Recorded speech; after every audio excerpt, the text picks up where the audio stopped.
Bukas, boss. First time kong mag-renew ng rehistro online.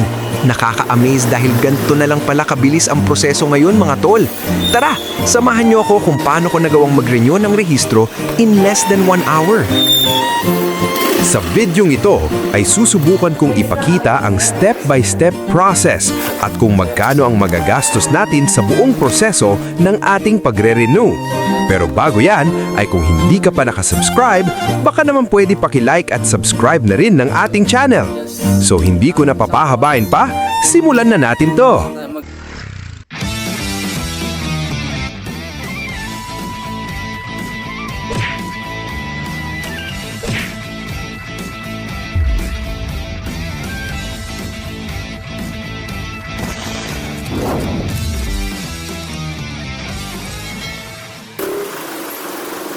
What's up mga tol?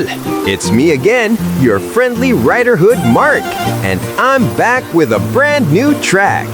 So for today's video mga tol, ay magre-renew ako ng aking motorcycle registration dahil ngayong araw nga ay last day ng validity ng aking vehicle registration. Ngayon nga ay susubukan natin ang bagong proseso ng LTO pagdating sa renewal ng rehistro ng ating mga sasakyan through online portal. Dito ay hindi mo na kinakailangang pumunta o pumila para ng pagkahaba-haba at gumugol ng ilang oras sa kanilang mga opisina para lang makapag-renew ng iyong rehistro. Para sa unang proseso ng ating online renewal, ay pupunta muna ako dito sa QCIS Motor Vehicle Inspection Center kung saan tayo magpapa-inspect ng aking sasakyan. QC MBIS. So yan nga mga tol, no? Dahil isa ito sa mga requirements ni LTO para makapag-renew tayo online. Dito isasagawa ang safety inspection at roadworthiness ng inyong mga sasakyan.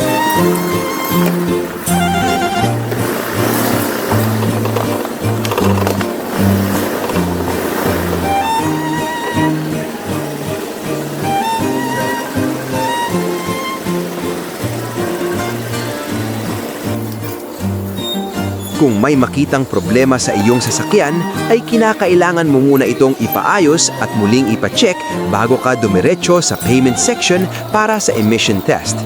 Libre ang inspeksyon at pwede kang magpa-retest ng paulit-ulit hanggat hindi mo naayos ang problema ng iyong sasakyan dito. Kapag ayos na at wala ng problema ang iyong sasakyan, ay maaari ka nang magbayad sa cashier para sa emission test at encoding ng iyong vehicle inspection result.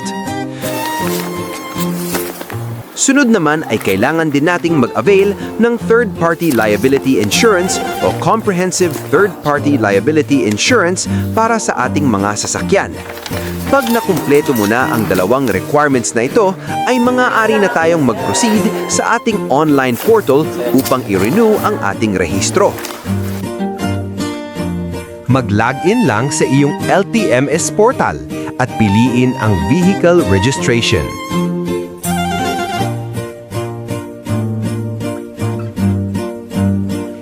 Piliin ang tamang sasakyan na nais mong irehistro at i-validate ang mga requirements na otomatikong naka-upload sa iyong LTO account.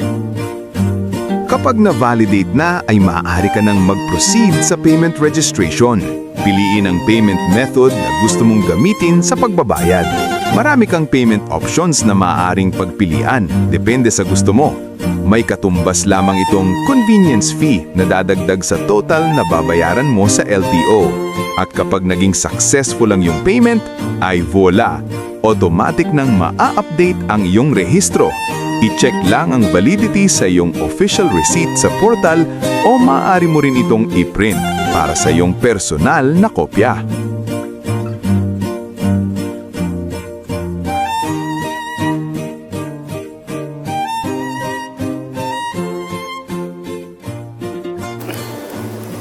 So yan mga tol, tapos na tayo magpa-renew ng rehistro mga tol.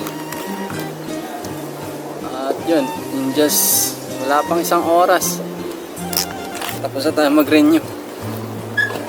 So yun na, bayaran ko na rin sa LTO. At Another 1 year na naman ang valid ng ating registration. Napakaganda na talaga ng sistema ng LTO ngayon pagdating sa pagre-renew ng rehistro.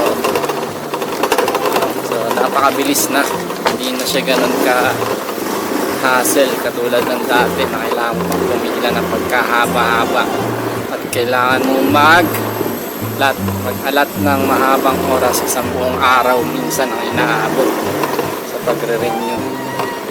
So ngayon, in less than 1 hour ay makakapag-renew ka na basta kompleto ka at walang problema yung iyong sasakyan. So yun, big shout out sa LTO pagdating sa process improvement nila. So I guess dito na nagtatapos ang ating vlog for today mga tol. And I hope ay may na-share na naman akong bagong kaalaman sa inyo. Para naman sa listahan ng aking total na nagastos, ay abangan nyo na lang sa dulo ng ating video. So paano mga tol? Until our next vlog. Once again, I am your friendly Riderhood Mark na nag-iiwan ng isang paalala.